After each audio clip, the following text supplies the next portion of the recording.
denial of Jesus Christ in a number of his books. Benedict XVI, God of the World 2000, page 209, quote, "It is of course possible to read the Old Testament so that it is not directed toward Christ. It does not point unequivocally to Christ. And if Jews cannot see the promises as being fulfilled in him, this is not just ill will on their part, but genuinely because of the obscurity of the text. There are perfectly good reasons then for denying that the Old Testament refers to Christ, and for saying, no, that is not what he said. And there are also good reasons for referring it to him. That is what the dispute between Jews and Christians is about." Benedict XVI says that there are perfectly good reasons for not believing that the Old Testament refers to Christ as the prophesied Messiah.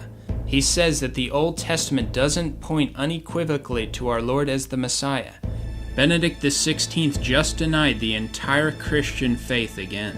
What makes this apostasy all the more outrageous is the fact that the New Testament is filled with passages which declare that our Lord is the fulfillment of Old Testament prophecy.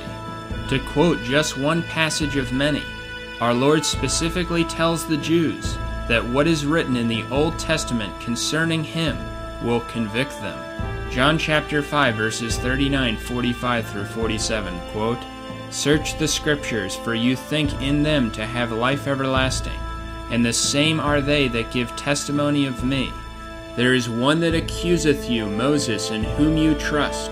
For if you did believe Moses, you would perhaps believe me also, for he wrote of me." But according to the apostate Benedict XVI, all these biblical declarations, including our Lord's own words, may be false. According to him, the Jewish reading that our Lord is not the Messiah, not the Son of God, and not foretold in the Old Testament is possible and valid.